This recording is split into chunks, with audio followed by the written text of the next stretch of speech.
Behind every viral YouTube video lies a secret. Over 10 years on YouTube, I've experienced tons of crazy things both on and off camera, resulting in many untold stories. Everyone knows my channel is all about positive vibes, but when a 16-foot python almost goes loose in my neighborhood, things take a turn for the worst. You guys all loved my last secrets video so much that I decided to do a part 2. In this video, I'm going to be going over 3 of the craziest stories from my most viral videos. Let's begin. Number 1, the truth behind going live. I think everyone knows about the iconic Going Live song by now, right? 100%. I just pulled up in that Lambo.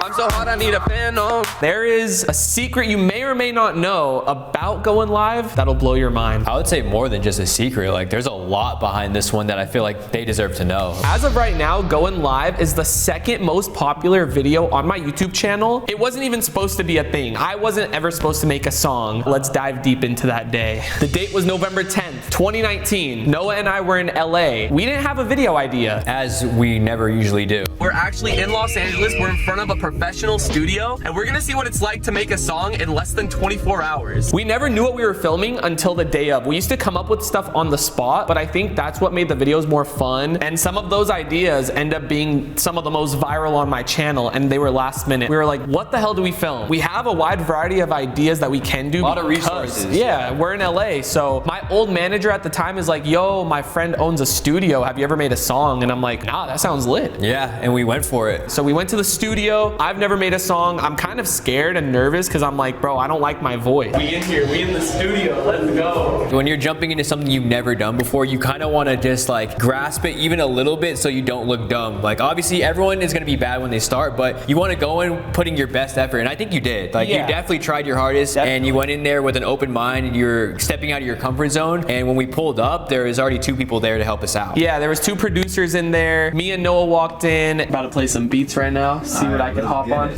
Hey, I can see myself hop on this one. That's just the first one though. We'll keep that in mind. I already had topics on my notes written out on what I wanted the song to be about. I wanted to be like inspirational, positive. I wrote out all my accomplishments. It was honestly all a collaborative process on the lyrics of the song. 2 hours later, we walk out with a song. We walked out of there with a fully complete song. Oh, we did it! I got it. Let's go, let's go. That was fire, dude. So you guys may or may not have known that it only took 2 or 3 hours to make the song, but it gets crazier when it gets to the music video. Yeah, it gets way deeper. For those who don't know, I actually hated the song. So I was like, how am I gonna post this? It's embarrassing, it's cringe, whatever. I posted it because I'm like, I don't care. Like, I just think it's a cool video because we just went in there with nothing, walked out with a full song. Even with your guys' favorite artists, like when they drop music, everyone always says mid, trash, it's L, you know what I'm saying? Like, people hate on it until they give it time and then they like it. Yeah. For example, Whole Lotta Red. Yes, dude, everyone hated that album when it dropped, then even the haters turned into fans after that. Exactly. So once I liked the song, I'm like, we gotta make an iconic music video that's now sitting at 29 million views. bro, that's nuts. Insane. Noah and I filmed the music video literally with this camera. 1 camera, nothing crazy, 5 locations, 5 different outfits, and we knocked it out in 1 day. What a long day. Are you tired, man? Bro, I'm so tired, but we killed that. Yeah, hell yeah. It was literally just me and you going spot to spot, and we filmed the music video at that spot a few times, and then that was it. Like, And I want to give ourselves credit for that. Finished the music video. I'm super hyped. I'm like, this is a banger. Tell them what you did, bro. I got the video done within like 2 to 3 hours, just fully edited. The music video you guys see now with almost 30 million views, Noah edited that in 2 to 3 hours. The same amount of time that it took to make the song. Rappers will have full productions, full days, full weeks, maybe months filming 1 music video. For us, obviously, we're not trying to do all that. We had 1 day and 1 night, and we created a music video. Now, guys, that's not the secret. It gets way deeper than all of that. So much deeper, it turns out to be one of the saddest day in history. The date is January 26th, 2020. I wake up, I receive the music video from Noah around like 8:30, 9. I watch it, I freak out. I'm like, this is the coolest thing I've ever seen. We killed it, it's gonna go viral. Showed my parents, my brother, we're all so hyped. I click upload. I typed out all the details. I was typing the lyrics in the description because I wanted my fans to follow along with the song. Get a call from Noah, and I'm like, what could this call be? Like, did he mess something up? Did he want to send me another version? Your first thought is like something with the video, obviously. Something with the video, because I'm like, you edited this in like 3 hours. I answer, bro,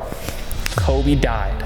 New clues about the fatal crash. Kobe Bryant has been killed in a helicopter crash. Kobe Bryant. My first response, Kobe who? Because you don't want to believe Kobe Bryant. When you first hear Kobe, you think Kobe Bryant. I think anybody hearing Kobe will automatically assume Kobe Bryant. I'm like, dude, no, like not Kobe Bryant. Like he said Kobe Bryant. Yes, confirmed. I hung up. I go on Twitter. Bro, the mayhem that you see. Kobe Bryant dead in helicopter crash. Kobe Bryant this. Oh my God, this can't be real. This can't be real. When I saw the TMZ tweet, I broke down. I started crying. I'm like, no, this is not real. Went downstairs. My parents and my brother already have the TV on, crying. And this is before they confirmed his daughter and all the other people that were on the helicopter. And everyone was speculating, like, was it his whole family? Was it just Kobe? Like, you didn't know. So you're sitting there waiting. And just the fact that it was Kobe, I'm like, no, like, this can't be real. So this is definitely one of the biggest deaths we've had to experience, other than maybe early on Michael Jackson, but someone that just impacted us. Kobe was my biggest inspiration. I went to a ton of his games at the Staples Center. Me and my family were just huge Kobe fans. We would strictly watch the Lakers for Kobe because he'd always put on a show. We actually held a memorial for Kobe at our house. We set up candles, his jersey, a basketball, and we just never felt this impacted from a celebrity death before, because this was someone we all looked up to. As the day progressed, they confirmed who else was on the helicopter. I just want to pay my respects to all the lives lost on the helicopter, starting with Kobe Bryant, his daughter Gianna Bryant, John Altobelli, Carrie Altobelli, and Alyssa Altobelli, Christina Mauser, Sarah Chester, and Peyton Chester, and the pilot Ara Zobayan. Rest in peace. And I'm sorry to all the people that were affected by this, including all of their family. So definitely a very tragic day, unforgettable, because what was supposed to be one of like Your biggest videos posted, Yeah. turned out to be one of the most tragic days of my life. So if you guys actually go on the Going Live music video, you'll see it was posted January 27th, because I obviously was not going to post it on that We day. were mourning Kobe Bryant the whole entire day. I was shattered. It's just something that will always come up. Whenever I think of Going Live, I think of Kobe Bryant. Yeah, that's just sad, bro. Very, very sad day. Number 2, pool full of snakes gone completely wrong. Now, this experience and this video in general will always be a staple of the FaZe Rug YouTube channel. This is one of my most popular videos and one of the scariest days of my life. I filled this very pool behind me with a bunch of giant snakes. I'm talking anacondas, ball pythons, and reticulated pythons. And we're not talking the small ones. We're talking 15 footers. It was actually insane. A lot of the OGs will remember that video. My dad actually got in the pool with the snakes as well. Dad, let's go. You got this. Dad, that's an anaconda behind you, by the way. Woo! I don't think I got in the pool. I just couldn't. While filming the video, something very unexpected happened, and I want to dive deep into that. So the year was 2018. I was daily vlogging at the time. I was making videos with Molly at the time as well, which is why she was in that video. All the OGs know during this time, I would do some crazy videos. Like I put a trampoline out here, jumped off the roof on the trampoline into the pool. We built a ramp going into the pool, and my dad drove down with a toy car. You know, I put the foam pit in there, jumped off the balcony. I really was more of a daredevil back then, but this specific video with filling my pool with snakes really just took it to the next level. Before I tell you what happened, I just want to clarify that the snakes were in a good environment. I had to make sure with Jay prior that they wouldn't be distressed, that they wouldn't get hurt. None of that would happen because I care about animals. No matter how scary a snake is, I genuinely just want to make sure they're still safe and they're not distressed at all. Obviously, they can't go in a pool with chlorine, so we had to like clear it out the day before, wash it down, make sure it's just fresh water in there, which is what I did. So I had Molly come over. She didn't really have an idea of what was going on. My mom had no idea what was going to happen, but it made for a good reaction. Are you okay? Are you okay? Just to clarify, I'm not a huge fan of snakes. I'm actually terrified of them. Just how much my brother is scared of snakes, I'm very, very scared. So this was something that took me out of my comfort zone. Guys, think about your biggest fear right in front of your eyes, and there's so many of them. Jay put the first snake in the pool, and seeing how it slithered through the water made me cringe. It made me so scared. Oh my God, look at how it slithers in there. It gave me the chills. It was a spine-chilling video. This is where things take a turn for the worst. He takes the second snake. He puts it in the pool. So now there's 2 giant pythons in my pool slithering around. You will see in the video, I left this part in, one of the snakes actually slithered its way out of the pool. Wait, they're crawling out. It crawled out. You have to go get it. No. It came out of the pool, and I have an infinity pool, so it just went to the other side, and that's where I cut that part. Off camera, Jay and his buddy, who are trained professionals with snakes, went and chased the snake down to retrieve it, but let me show you guys what what happened, just so you guys have a good visual. So we live on a beautiful golf course right here. And if you guys want to see what's behind the pool, let me show you. One of the pythons literally slithered its way out of here. It came down to this side of the pool, and then it slithered its way all the way to the fence. Imagine seeing this giant 15-foot python doing that. And we're all freaking out standing over there. Jay is running, and he jumps down to grab it. I kid you not, guys. The snake was halfway up this fence. Luckily, it couldn't fit through here. Jay grabbed it and retrieved it. I can't even imagine what would have happened if it went over the fence and made its way towards the golf course. I watch videos on YouTube of animal encounters all the time. I think in Florida, it's very normal to see gators and snakes on the golf course. But down here, if you see one of those, you're running for your life. So luckily, the snake was retrieved. I made sure with Jay if the snake was okay. Obviously, I wanted to make sure it was good, but he was saying that the snake was very curious and just wanted to see its surroundings. And of course, I mean, this looks like a natural snake habitat, so it probably thought this was home. You guys don't even want to know what Molly was doing. She was screaming. She was jumping up and down. She thought the snake was going to come and grab her. She ran inside. She locked herself inside the house. Definitely a memory to remember. No one was hurt. The snake was okay. And thankfully, I lived to tell this story to you guys. Number 3, the untold story behind the demon scare prank. Kaylin, I cannot believe we haven't talked about this before. I swear. This story is crazy. We got to close it off on a bang. The year was 2018. That's so long ago if you think about it, 2018. If you guys think about it, we're closer to 2030 than we were to 2016, or the same.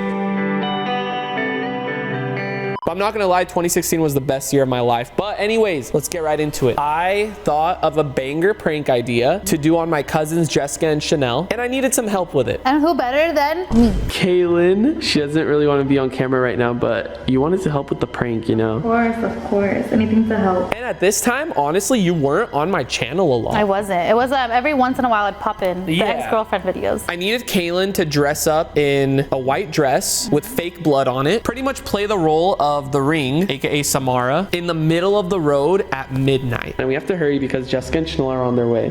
Are you excited to prank them?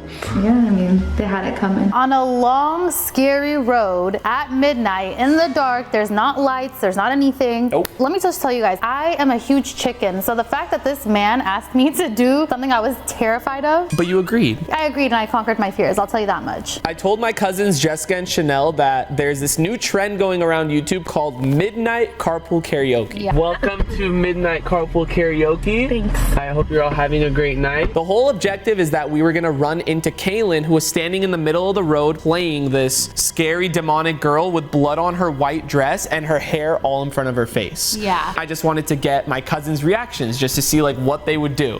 Jessica, what the Brian, what the reverse? What the what is she there? Brian, reverse! So we obviously took every precaution possible to make sure Kaylin is safe. You know, I told her I would hit her up and let her know when to actually stand on the middle of the road, which when you're on the road, you can hear cars coming from afar. Yeah, definitely. And So- you can see their headlights. Yeah, so regardless, Kaylin would know if there was a car coming. Kaylin got a head start to stand in the middle of the road before I got Jessica and Chanel to get in my car. Just to paint a picture in your head, this road is dark, it's windy, it's in the middle of the mountains. See, when you're driving down there with your headlights, it's already scary. Kaylin being brave enough to do this, she went to the side of the road and I told her I would text her when to stand in the middle, just so she's not in the middle of the road for that long. I wanted her to stand in the middle of the road when I knew we were like 10 seconds away, you know? Yeah, of course. Do you want to tell them what happened? I'm on the side of the road, I'm waiting. This car drives by really slow. And I'm like, oh my God, it wasn't Brian. I already knew Brian wasn't coming. Because I didn't text her. Yeah, and this car pulls up next to me and they're like, oh my God, are you okay? Because mind you, I'm covered in blood. I'm in a white dress. My hair's over my face. I look like I got dragged or something, okay? Are you okay? What happened? Are you okay? Do we need to call 911? I'm like, oh no. Like, how do you explain my friend is a YouTuber doing a prank? Like, how, people don't understand that. Honestly, that interaction could have interfered with the prank itself. Yes. If they didn't believe, you know, you were doing a prank and they actually called the cops, that would have been a whole different story. So I just threw my hair back and I looked like a normal human. And I was like, hey, you know, like, I'm good. I'm just pranking my friends. I want you guys to put yourself in a random stranger's shoes, driving down that road, seeing a girl with her hair down, white dress, covered in blood. What are you doing? In the scary movies, they probably would have just... They're running you over, But man. the person that stopped to help me, don't get me wrong, they were really nice. But in a scary movie, they're the first ones gone. But luckily, Kaylin was on the side of the road. Yeah. She instantly told me that happened, and I'm like, oh my gosh. We gotta hurry it up. Yeah, we gotta hurry. So got Jessica and Chanel in the car. We pulled off the prank. I'm not gonna lie, that's one of my favorite pranks to this day because it's just one of those things that you probably might have nightmares about. You know, you're driving down a road and you see this like demonic girl in the middle of the street, and I brought it to life.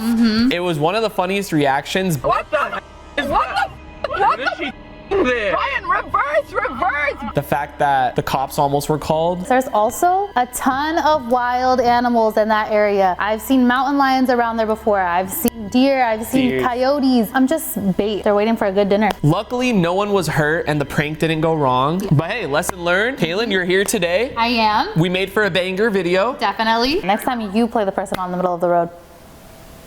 Here's a bonus story for those who made it this far. So the story I'm gonna tell you guys about is when I actually lived at my other house. It was from a video where I turned my house into a real haunted house.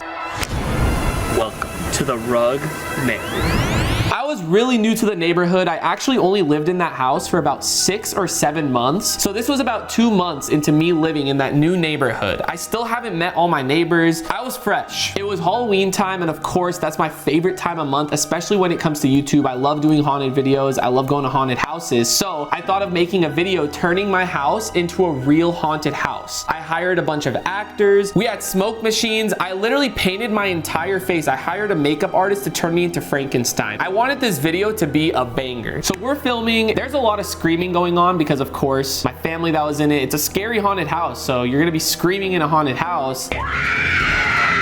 Me not really thinking that I'm disrupting anyone, I was completely wrong. At one point, the smoke alarm goes off because of the fog machine we had, and it was super, super loud. And now the fire alarm's going off. Good night. We just got a complaint from the neighbors, so that's definitely not good. I get a knock on the door, and I'm like, okay, it has to be the cops or a neighbor. I answer the door, and it's one of my neighbors. He's barefoot. He's pissed. He is so mad. Instantly started yelling at me saying, what are you doing? You look like a freak right now. How old are you? Why is your face painted? He had no idea what I did. And right off the bat, I could smell alcohol from his breath. Like he was just really drunk and pissed. I tried de-escalating the situation because I of course knew I was in the wrong. We were making a lot of noise, but at the same time, it wasn't quiet hours yet. We just got a complaint from the neighbors, so that's definitely not good. Guys, it's only 9:30. Seriously, can people complain at this time? So I'm trying to calm him down and I'm trying to tell him, yo, we're almost done with the video. Please calm down. And this dude is going off on me, saying that I bought the house with my daddy's money. I look like a fool. He's gonna call the cops. He's gonna report me to the HOA so I can get kicked out of the house. He literally told me that he would buy the house from me just so I can leave. And my family's here trying to back me up, but I'm always trying to be the mature person in the situation, trying to de-escalate everything. And I'm just trying to talk to him, but it's really hard when he's drunk and angry. Like it's really hard to talk to someone like that. So he kind of just left. I ended up apologizing to him the next day. He apologized back, but it was like the craziest scenario because I figured maybe he would come to me and tell me like, yo, can you please keep it down? So the fact that he came and started yelling at me like crazy, I honestly like don't like being disrespected like that. Me being the bigger person, I'll always like apologize or just make sure that I make amends with anyone. So pretty crazy time. He's probably really hyped because I ended up moving out about 4 months later. So maybe his new neighbor is not a YouTuber.